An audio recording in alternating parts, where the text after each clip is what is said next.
Namo tassa bhagavato arahato samma sambuddhassa.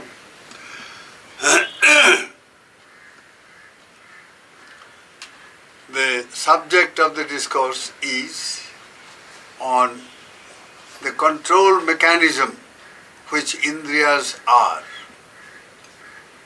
The Indriya or the sense faculties, they are nothing but some kind of a controlling mechanism, and if we know how to use them, then there is nothing that we cannot achieve by way of spiritual realization.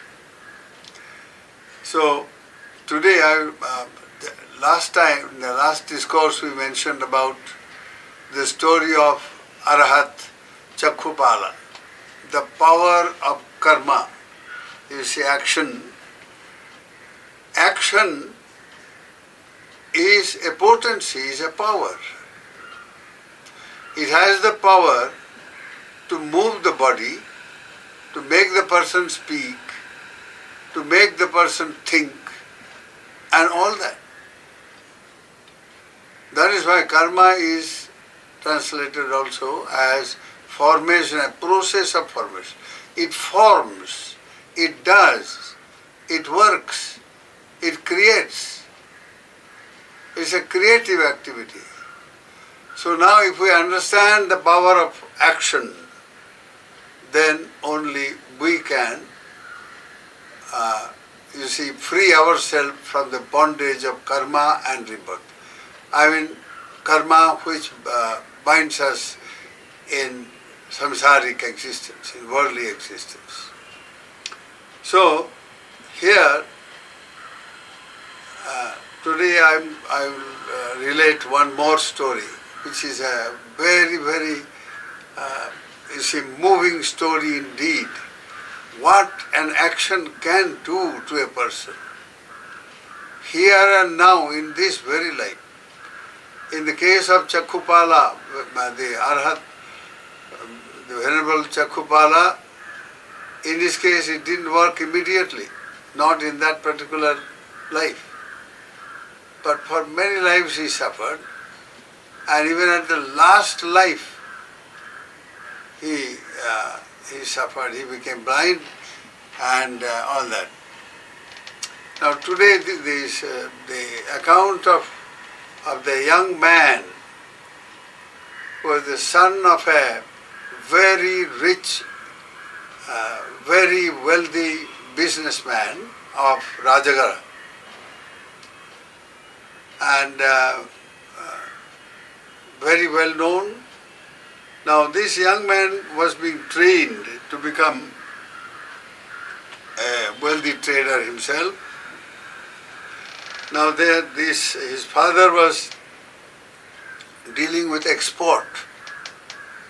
He had 500 caravan, and used to go to east and west, carrying merchandise from one place to other, sell and bring materials from other countries to this country and so on. So now, one day he went out to have a nice time in the national park, which was just outside the city of Rajagha. And the highway passed through that particular area. See, it was the national park extended, it was a very extended, big, sanctuary also, where the animals were protected and were not to be killed. So people, particularly those who hailed from well-to-do families and so on, they spent a lot of time in that very pleasant atmosphere, pleasant place, and also in the surrounding forests. And the forests had many, many kutirs, meditation retreat, place. So lots of meditation huts where monks occupied those. And now this young man, he had a nice time whole day with his friends and all that. So they, you see, they took to what is called trekking now. So they had some kind of rendezvous where they would meet in the city after their trekking and all that. So when all the others went and they had, after completing their trekking, they were waiting there, this young man did not appear. At a time when they said the gates of the western gate of the city was closed just in the evening. So he got, you see, he couldn't get in. So he slept in, he spent his night in one of the rest houses there in the park, in the national park. And then early in the morning he got up, there everything was available, and he is a very moneyed person, so he had everything. And in the morning he got up, then he went about here and there until it was time for the gate to open. So when the gate was to open, he went there. Now at that time the monks in the various kutis, meditation kutis, they were also getting in to the city for their alms round, Pindapata. So now the Venerable One, very, very senior, very famous and powerful Arhat, known as Mahakachayana. He was second only to the Buddha in certain abilities and certain powers. He was known, he was preeminent among all disciples, enlightened disciples of the Buddha. He was preeminent in, you see, any teachings of the Buddha which was difficult and profound and all that, he could very clearly explain all that in detail. So he elaborated on any aspect of teaching, particularly on Abhidhamma. Abhidhamma is normally given in a very succinct way, just a few sentences, but giving an entirely very profound experience in meditation. Just a few words.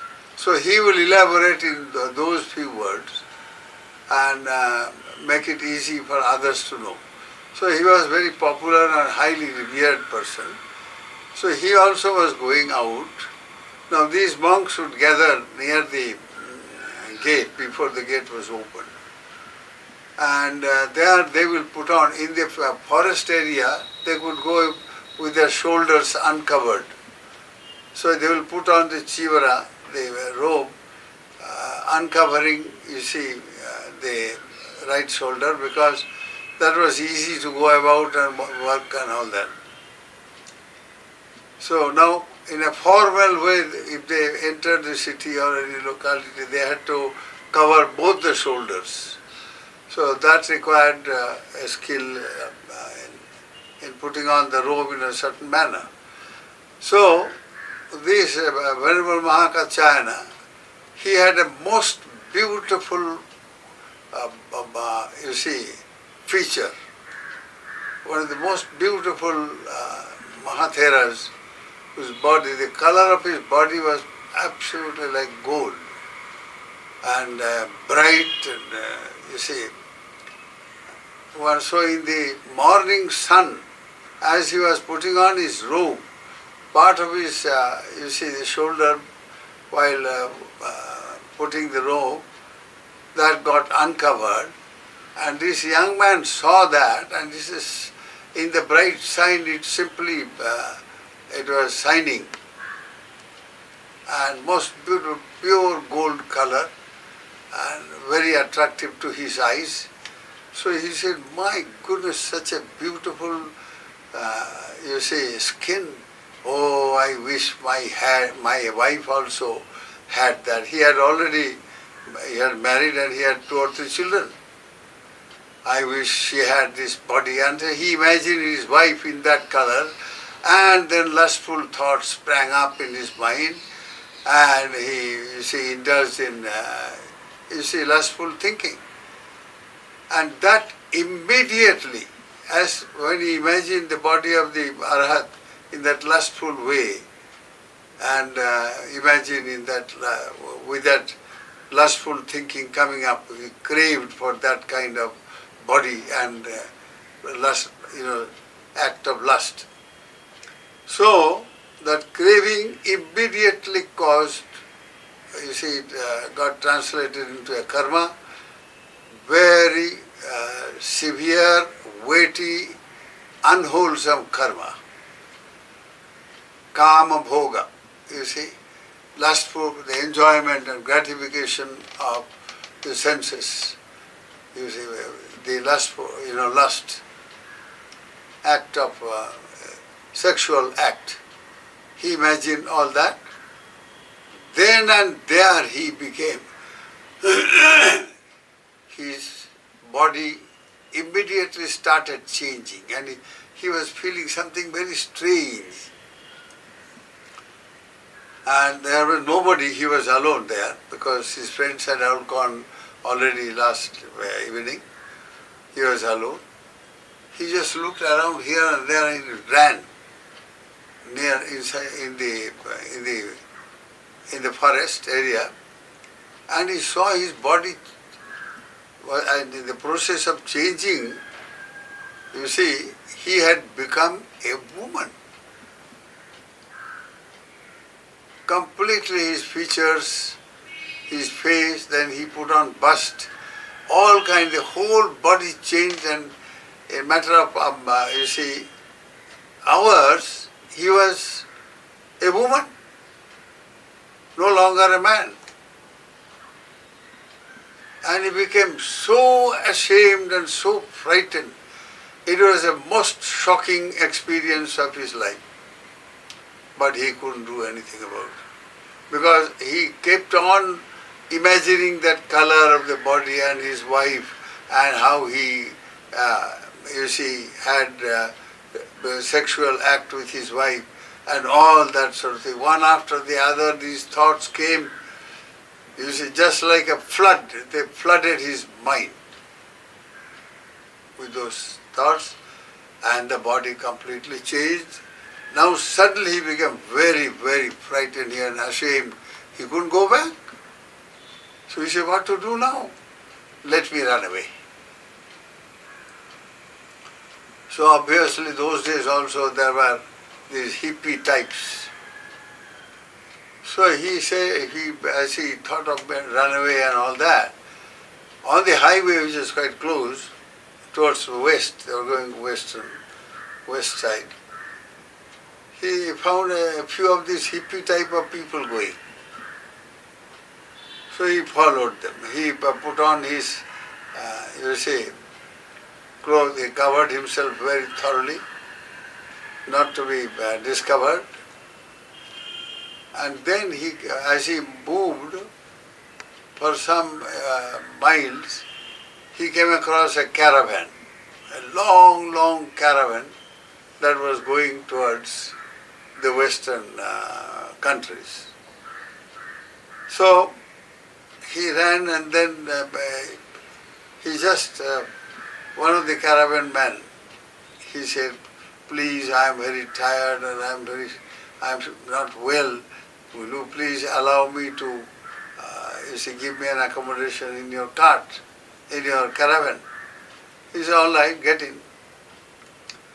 But he said, you have to get the permission of the master, the head of the caravan, Sarathi. So, the caravan leader.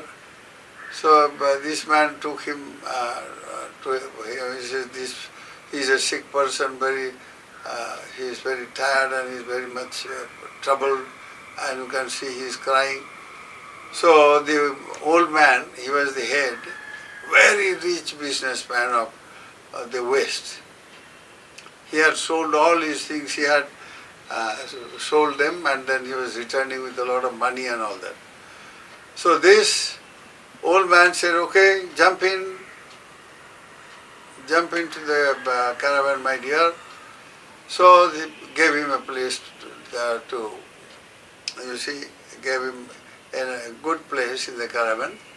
So he was there now, safe, and he started thinking, what to do now? So these caravan people, they were very kind. You see, gave him food whenever they stopped and they had their food. And when passing through various cities and towns, they allowed him, you see, they gave him things that they enjoyed. But he was so shy and he couldn't show himself covered all the time. He says, I am very sick and all that. They gave him a blanket.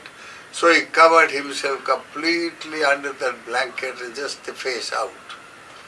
So they thought he's a youngster, you see. He didn't have a moustache or anything. So he says, youngster, all right, maybe, okay. So this fatherly figure, he had a sharp eye. And he sort of he was observing every day a little bit here and there, that he didn't walk quite like a man.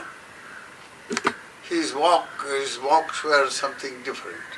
And he had to see, he had to go for, answering the call of nature and so on.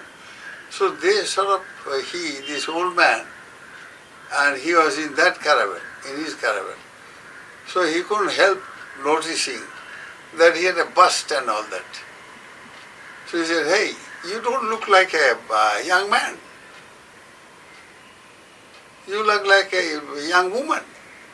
And he started crying, profoundly started crying and fell at the feet of that old man. He said, okay, my dear, you have done the greatest crime on earth. He was a devotee of Venerable Mahakachayana and he knew how powerful Arhat he was. He said, my goodness, you stupid young fellow, this is how you are brought up, eh? Whose son were you? There is a so-and-so, my father was this, export, this and that. He is my close friend. And you have done this, you stupid fellow. He gave him a good lecture and you see, then he felt very sorry for him. He's a father figure, he was extremely moved and he says, well, I adopt you as my daughter. So from today you are my daughter. And if anybody says anything in the caravan, simply refer to me, say that is my father. There ends the matter, nobody will trouble you. That is how he went west country to Sagala and all that, modern Sialkot, which is quite close to Islamabad, and then he went to Takshashila, the old, very famous university town, and so on to Gandhara. Gandhara was not merely just modern Afghanistan, but even this Purushapura, that is Peshawar and all these areas were inside Gandhara. So part of modern Jammu and Kashmir area, that was also under Gandhara. And the people that side were quite attractive, and so there was a big city. There this caravan leader has his headquarters. They settled down there in that city. So then this young man, a young woman now, you see, they were going, visiting various other homes naturally, and the friend of this person was also a very big businessman, very rich person, wealthy. He had a son, very attractive fellow. So this girl now, or a young woman now, got attracted to him. And they got married. And after marriage, they lived a normal married life, and they forgot everything about the past, and he didn't tell his stories. And the father also didn't tell. He didn't like to reveal all this. So, they lived several years like that. And by that time he had another 2 or 3 children.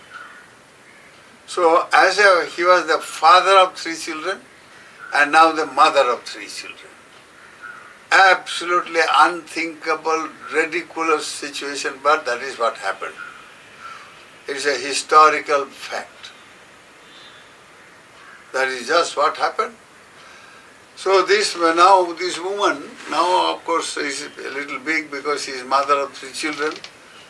So they had a big mansion, several floors. So one day she was up at the top, the most luxurious apartment. There she was looking out from the window on the street. This was right in the center of the city. Very busy and hundreds of people going and coming and all that. So now, in that area all the rich people lived and also there were monasteries and so on. That whole place, people had great reverence for Lord Buddha and his disciples. And now, the Venerable Mahakaccayana happened to arrive in that city with 500 disciples. And these disciples were also very highly evolved spiritual people. Many of them were Aryas and Arhats. So,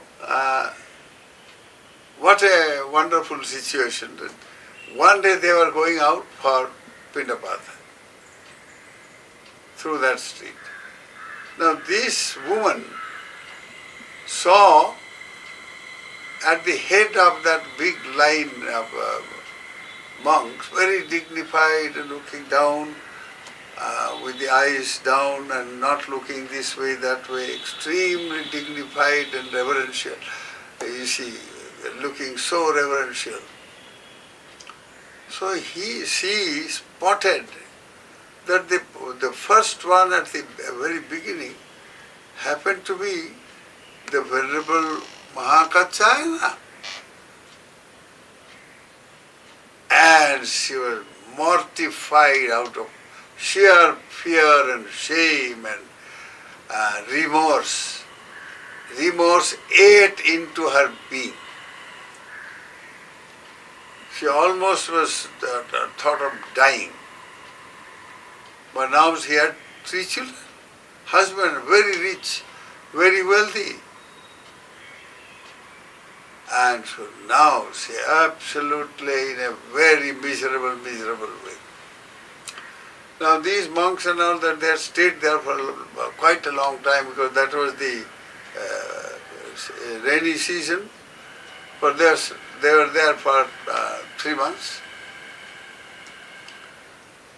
So this woman now said what to do. She couldn't reveal this to anybody, not to her father-in-law either. I mean the father. So another day she saw, you see, Venerable Mahakaccayana